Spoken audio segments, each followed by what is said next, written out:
Glória a Deus. Meus irmãos, com muita alegria, cumprimento a todos com a paz do Senhor Jesus. Amém.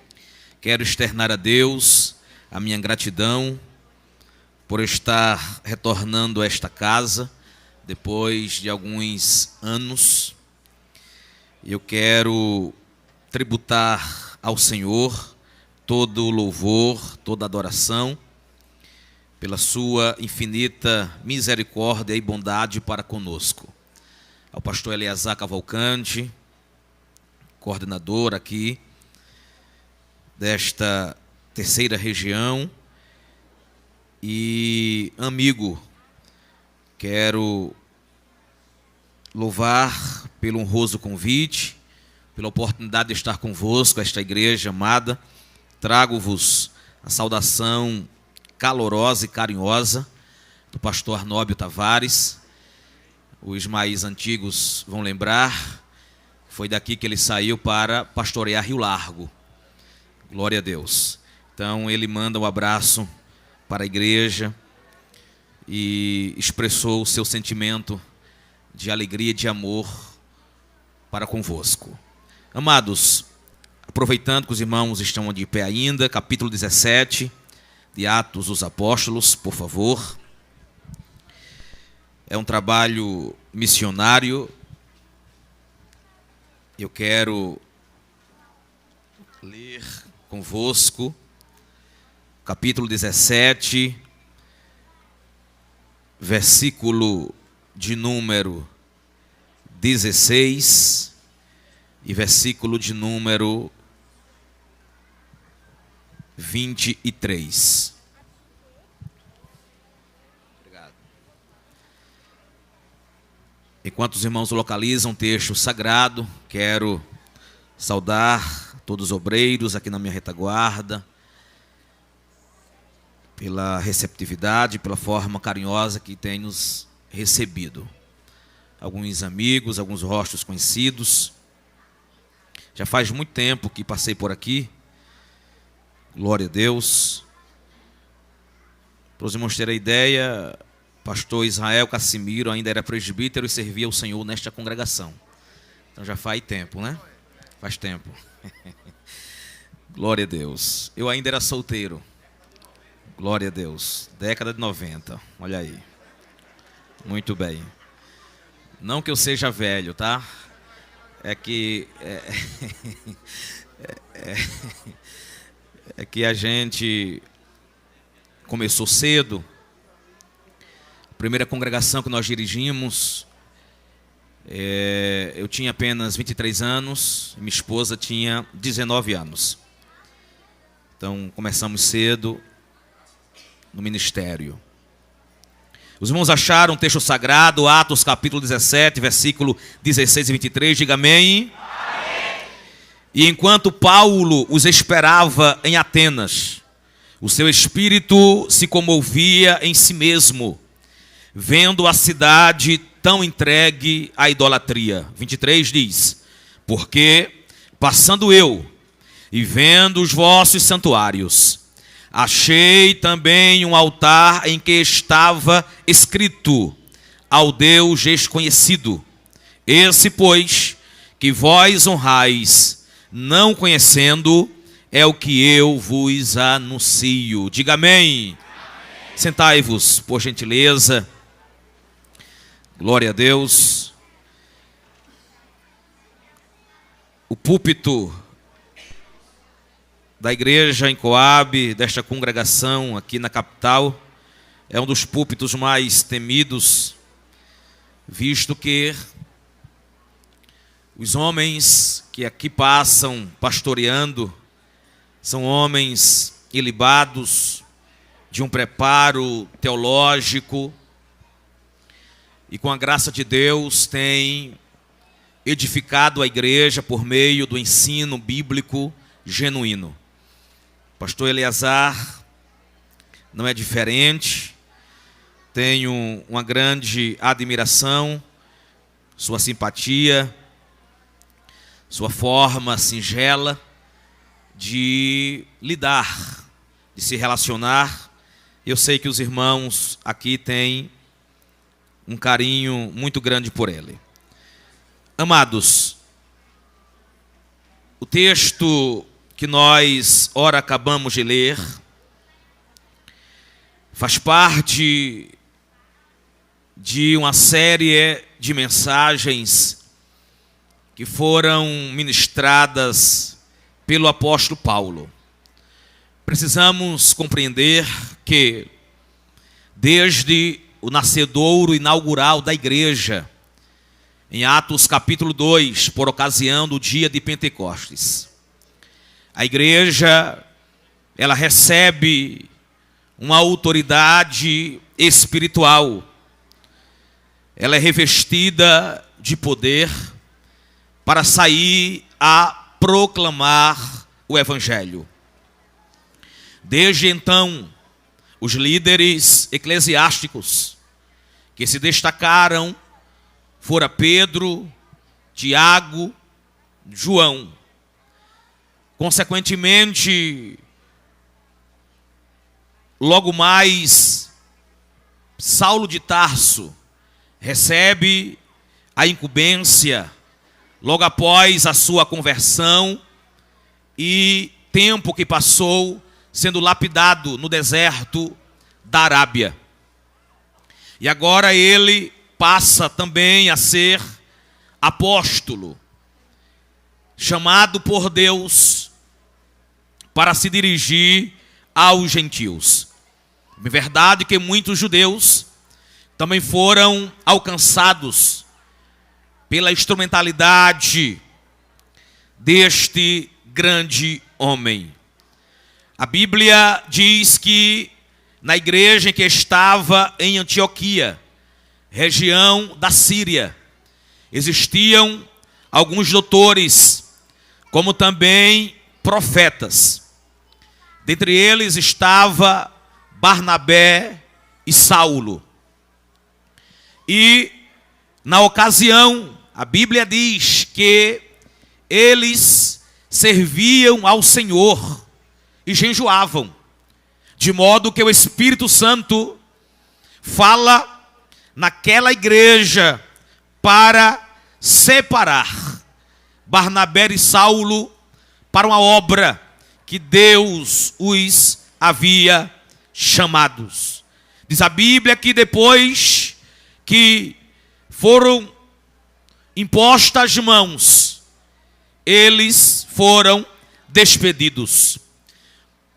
Paulo começa uma grande, eu diria, obra, um empreendimento missionário.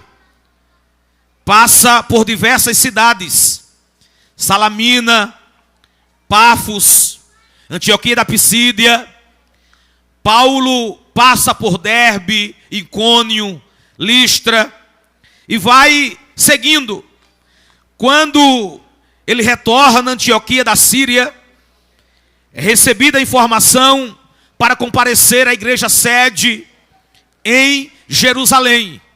Quando há a questão acerca do rito mosaico, a primeira assembleia, o primeiro concílio da igreja primitiva. Logo depois, ele retorna a Antioquia da Síria, e quando inicia a sua segunda viagem, ele passa pela Síria, pela Cilícia, volta outra vez a Derbe e a Listra, e chega na Frígia, e também região da Galácia. É exatamente ali, passado pela Frígia, pela província da Galácia, eles foram impedidos pelo Espírito Santo de anunciar a palavra na Ásia. E chegaram a Mísia, e lá eles intentaram ir para a Bitínia, mas diz a Bíblia que o Espírito de Jesus lhe impediu. Quando passou por Mísia, desceram a Troade. Foi em Troade que diz a Bíblia que de noite, numa visão, aleluia, Paulo recebe a incumbência. Se apresenta a ele um varão da Macedônia que diz: passa a Macedônia e ajuda-nos. Quando Paulo acorda, aleluia, a Bíblia diz que ele concluiu que o Senhor lhe chamava para anunciar o evangelho, aleluia, no continente europeu. O projeto agora já não era mais na Ásia, embora a intenção e vontade do apóstolo era de continuar pregando ali. Mas a Bíblia diz que, aleluia, navegou de Troade e foi para Samatrácia, depois Neápolis, e chegaram a Filipos. Em Filipos, Paulo, depois de pregar o evangelho, depois de expulsar o demônio de uma jovem possessa, ele é preso juntamente com seu companheiro Silas. E depois daquela ocasião que ele é preso, que perto da meia-noite eles cantavam hinos a Deus, que eles oravam, que os outros presos escutavam, e Deus visitou aquele lugar. Diz a Bíblia que, aleluia, eles saindo da prisão, entraram na casa de Lídia, e lá vendo os irmãos, aleluia, os confortaram e logo partiram. Quando Paulo parte, aqui juntamente com Silas, e tem na companhia Timóteo, diz a Bíblia que eles passam por Anfípolis e também por Apolônia, e chega a Tessalônica. Em Tessalônica, por 3 semanas ou 3 sábados consecutivos, ele prega na sinagoga, aleluia. Ele vai disputar com os judeus sobre as Escrituras, ele vai expor as Escrituras desde o Antigo Testamento, demonstrando que convinha que o Cristo padecesse, mas também que ressuscitaste. E este Jesus, aleluia, que Paulo anunciava, dizia ele, é o Cristo. Glória a Deus. É lá que acontece um grande motim. Paulo será expulso da cidade de Tessalônica e logo vai a Bereia. Em Bereia diz a Bíblia que aqueles que ouviam a Paulo conferia nas Escrituras para saber se de verdade aquilo que Paulo dizia estava conferido segundo as sagradas Escrituras da época. Só que os judeus de Tessalônica souberam que em Bereia o evangelho estava sendo pregado por Paulo, por Silas e Timóteo. Logo foram de lá, aleluia, e lá também excitaram as multidões. No mesmo instante, os irmãos mandaram a Paulo que ele fosse até o mar, e Silas e Timóteo ficaram ali em Bereia, enquanto Paulo navega, sendo acompanhado, aleluia, para que chegassem em Atenas. Quando Paulo chega em Atenas sozinho, ele manda um recado dizendo que logo Silas e Timóteo viesse ter com ele. Enquanto Paulo os esperava, o texto que nós lemos inicia assim: enquanto Paulo os esperava em Atenas, o seu espírito logo se comovia em si mesmo, vendo a cidade entregue à idolatria. Atenas, a mãe da Grécia, capital intelectual do mundo, que era dominado pela Acrópole. O que era Acrópole? Um monte com a parte superior plana e rochosa. Diz o contexto histórico que servia de base para vários templos. É a história que diz que no seu apogeu de glória, Atenas ainda naquela época desfrutava, aleluia, e descansava em sua reputação de ter sido o centro intelectual do mundo, o centro das artes, da literatura, da filosofia, do conhecimento, da habilidade oratória, porque nada mais, nada menos havia passado por lá há 500 anos homens como Platão, homens como Péricles, Sócrates e Aristóteles. A história diz que era o centro cultural do Império Romano, o berço da filosofia. Quando Paulo chega, aleluia, ele consegue enxergar, e era fácil enxergar, aleluia. Diz um historiador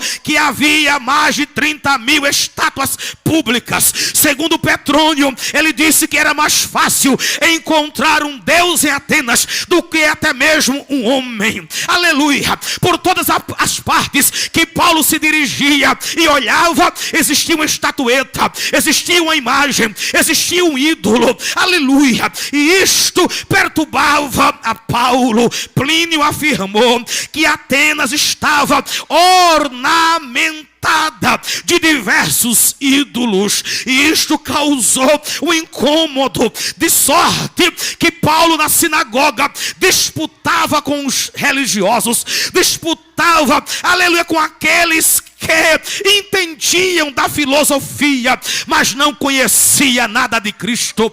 Entendia do conhecimento oratório, literário, mas não sabia nada da salvação na pessoa bendita de Jesus. Diz a Bíblia que alguns filósofos epicureus e estoicos contendiam com ele. Quem eram esses? Os epicureus não acreditavam na vida após a morte, nem no julgamento final. O prazer deles, diz a história, aleluia, que o prazer era o ápice da vida, enquanto os estoicos eram materialistas, eram panteístas, acreditavam em diversos deuses e também eram fatalistas. Filosofia estoica, aleluia, dizia que não há esperança, que não adiantava lutar, nem clamar. Eles diziam que não tinha para onde correr, eles estavam entrincheirados por um destino cego e implacável. Mas Paulo, ele toma a palavra, embora é chamado de paroleiro, de tagarela, daquele que fala e fala, aleluia, mas eles, enquanto Paulo era criticado, aleluia, diz a Bíblia que Paulo olhando, Paulo passeando, Paulo vendo, aleluia, os santuários atenienses, ele achou um altar, e no altar estava escrito o sigma ao Deus desconhecido. Era o tema que estava exposto naquele altar. Aí Paulo disse: é neste tema que eu quero pregar, é sobre este Deus que vocês não conhecem, que vocês não sabem honrar, aleluia, que eu quero dizer algumas verdades fundamentais sobre este Deus. A primeira verdade está aqui no versículo de número 24. Ele disse: o Deus que fez o mundo e tudo o que nele há. Aleluia, que o próprio Deus, ele é revelado por Paulo, aleluia, como sendo o Criador. A primeira revelação verdadeira sobre Deus que Paulo apresenta em Atenas é a sua grandeza. Escute, Gênesis capítulo 1, versículo 1, no princípio criou Deus os céus e a terra. Bereshit bara Elohim, aleluia. O verbo bara é criar, é trazer à existência aquilo que não existe. Neste texto Paulo está dizendo: Deus é onipresente e não se limita no espaço. Não, Senhor, não, Senhora, porque ele também é transcendente, por não depender da matéria criada. Ele é o Pai da humanidade, ele também é o Deus infinito, ele também é absolutamente eterno. Ele é o Criador, e não apenas o Criador, ele é a fonte de tudo que existe, e toda a vida tem origem nele. Você pode levantar a mão e adorar ao Deus que revela a sua grandeza. Aleluia, ao Deus que não depende do tempo nem do espaço. Ele é um ser incriado. Glória a Deus, glória a Deus. Paulo continua a sua mensagem e ele diz no versículo número 15 ou 25 melhor: nem tampouco esse Deus, ele é servido por mãos de homens, como que necessitando de alguma coisa, pois ele mesmo é quem dá a todos a vida, a respiração e todas as coisas. Ele ainda disse para que buscasse ao Senhor, se porventura tateando o pudessem achar, ainda que não está longe de cada um de nós, porque nele vivemos e nos movemos e existimos. A segunda revelação deste Deus que Paulo apresenta aos atenienses é a sua bondade. Em primeira instância, apresentou a sua grandeza, dizendo que ele é criador. Aqui ele apresenta a sua bondade, dizendo que ele é o provedor. Ora, Deus é imanente. Deus não está longe do homem. Não, a sua bondade, através da sua bondade, ele sustenta a todos. Deus é supridor de todas as necessidades dos seus servos. Foi Paulo que disse aos Filipenses, capítulo 4, versículo 19, ele dizendo: o meu Deus, segundo as suas riquezas, suprirá todas, absolutamente todas as vossas necessidades em glória. Veja o entendimento de Paulo. Ele usa um pronome, aleluia, dizendo: o meu Deus. Aleluia. Paulo conhecia o Deus que servia. Paulo conhecia o Deus que ele chamou para a obra missionária. Paulo conhecia o Deus que lhe tirou, aleluia, fariseu, perseguidor, aleluia, religioso, mas quando convertido, tornou-se o baluarte do cristianismo, o maior plantador de igrejas, o maior teólogo, aleluia, o maior escritor em números de livros do Novo Testamento. Paulo conhecia quem lhe havia chamado. Ele disse: o meu Deus, aleluia, e é segundo as suas riquezas, e é segundo o beneplácito da sua vontade, e é segundo a sua bondade, é segundo a sua provisão, é segundo, aleluia, o que ele, o próprio Deus, compreende. Ele trabalha para aquele que nele espera.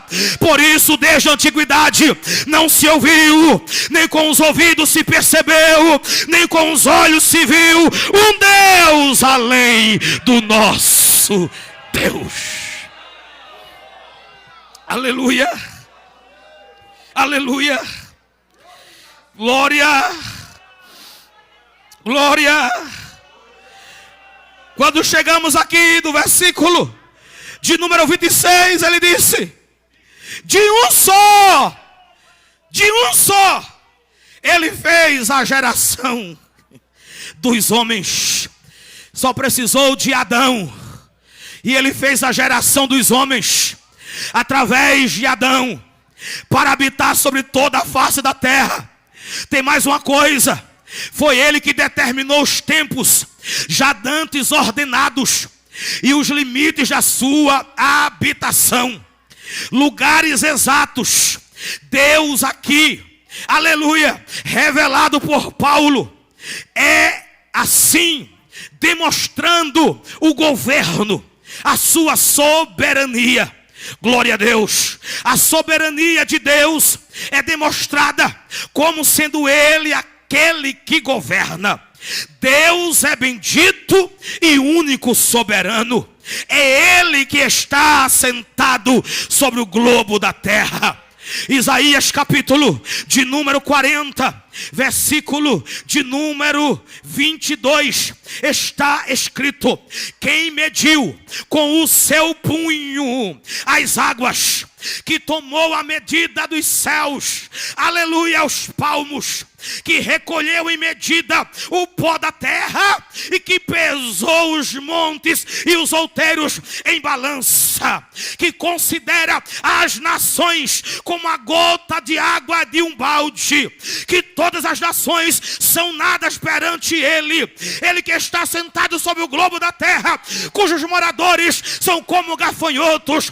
Ele que diz, Isaías profetizou: levantai os olhos, levantai ao alto e vede quem criou estas coisas, quem produziu todo o exército de estrelas, que chama pelo nome e pela grandeza da sua força e pela fortaleza do seu poder. Ele não erra nenhuma, ele chama nominalmente toda a constelação. Este é o Deus que você serve, que você adora, que é dominador, que dirige o universo, que estabelece os reis, que remove os reis, que dá autoridade aos governadores, que muda os tempos, que muda as estações, revela o profundo e o escondido, conhece o que está em trevas, com ele mora a luz. Ele é dominador, ele é soberano. Soberano está sentado no trono, soberano porque é Senhor, Senhor porque manda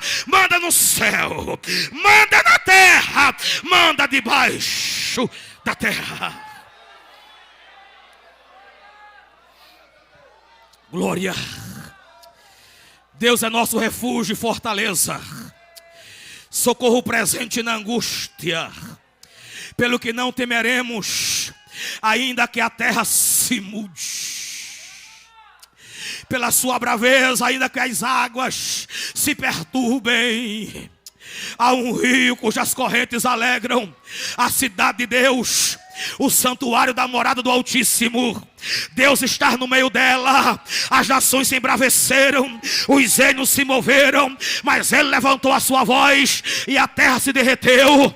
Vinde e contemplai as obras do Senhor, que desolações tem feito na terra. Ele faz cessar a guerra até o fim da terra. Ele quebra o arco, ele corta a lança, ele queima os carros no fogo e ainda diz: aquietai-vos, fiquem tranquilos, saibam que eu sou Deus, serei exaltado entre as nações, serei exaltado sobre a terra. O Deus de Jacó é o nosso refúgio, ele é o teu baluarte, ele é teu escudo, ele é teu Senhor, ele que domina toda e qualquer situação.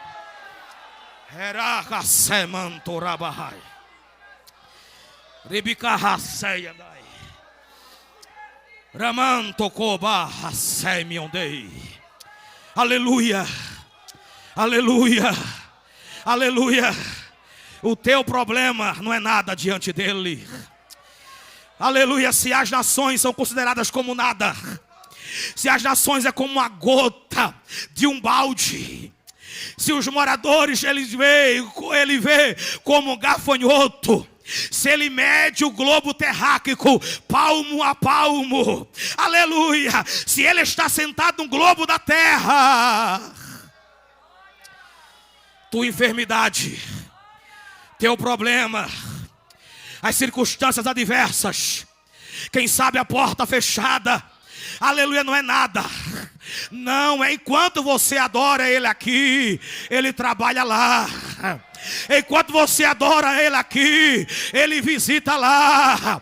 Enquanto você adora ele aqui, ele faz o que você não pode fazer. Ele abre onde você não pode abrir. Ele é Senhor. O Cristo vivo, o Cristo apresentado como um Deus forte por Paulo, aleluia. Ele é semente da mulher, ele é cordeiro pascal, ele é sacerdote segundo a ordem de Melquisedeque. Ele é maior do que o sistema levítico, ele é maior do que os sacrifícios do Antigo Testamento. Ele é o profeta semelhante a Moisés, ele é o capitão da nossa salvação, aleluia. Ele é o cordão vermelho pendurado sobre a janela da casa de Raabe, ele é o quarto homem na fornalha de fogo ardente, ele é o desejado das nações, ele é o maravilhoso conselheiro, Deus forte, Pai da eternidade, príncipe da paz. Ele é o sol da justiça, ele é aquele que veio montado sobre o jumento, entrou na cidade de Jerusalém e toda a cidade se alvoroçou dizendo: Hosana, Hosana, Hosana, bendito aquele que vem em nome do Senhor.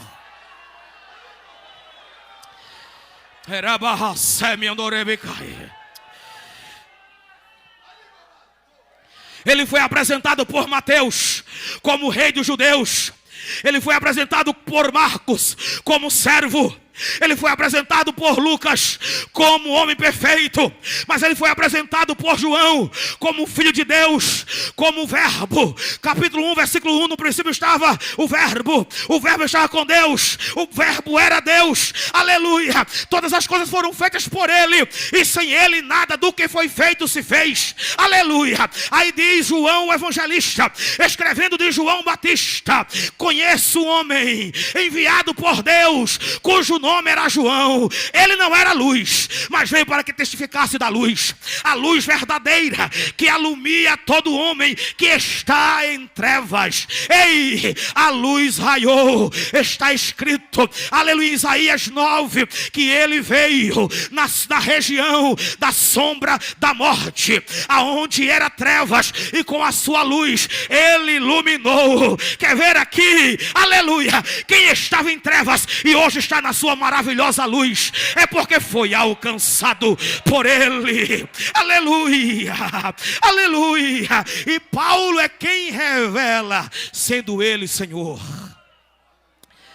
Filipenses capítulo 2, versículo 5, aleluia. Que haja em vós o mesmo sentimento que houve em Cristo Jesus, que sendo igual a Deus, não teve por usurpação ser igual a Deus, mas aniquilou-se a si mesmo, tomando a forma de servo, e achado na forma humana, humilhou-se a si mesmo, sendo obediente até a morte, e morte de cruz. Pelo que Deus o exaltou soberanamente, e lhe deu um nome que está acima de todo nome, para que ao nome de Jesus se dobre todos os joelhos que estão nos céus, que estão na terra e estão debaixo da terra, e toda a língua confesse que Jesus Cristo é o Senhor, para a glória de Deus Pai.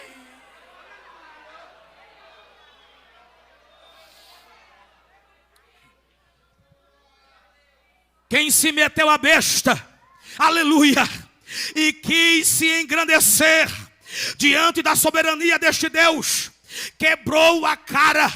Nabucodonosor, aleluia, foi rebaixado ao nível animalesco para comer capim, porque ele olhou para a grandeza e a glória da Babilônia e diz: ó Babilônia, que eu construí com a minha mão, com a minha força, com o meu poder. Deus olhando do céu, aleluia, dizendo: não construístes nada. O que tens não provém de ti. O que és não é de ti mesmo. O que sabes não é do teu conhecimento adquirido. Aleluia. Quem era ele, quem dará ele, a fonte, a origem, tudo vem dele. Oh, profundidade das riquezas, tanto da sabedoria quanto do conhecimento. Quem foi que o ensinou? Salomão disse que no princípio a sabedoria sentou em uma cadeira e foi aluna de Deus.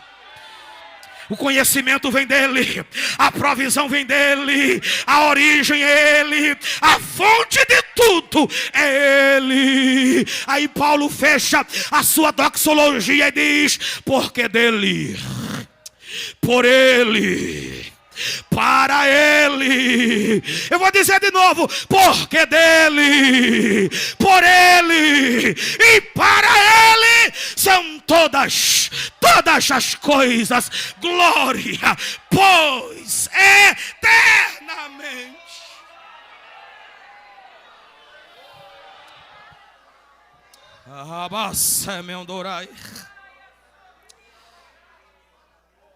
Depois da morte de Nabucodonosor, vieram outros reis, até chegar Belsazar, que utilizando os vasos que seu pai, no sentido de ancestralidade, trouxera de Jerusalém, e estava agora na Babilônia. E estes foram utilizados para eles se embriagarem em uma festa, uma orgia. Existiam ali mulheres, os súditos do reino, enquanto Belsazar fazia festa, se utilizando do que era sagrado. É um perigo misturar o santo com o profano. Glória a Deus.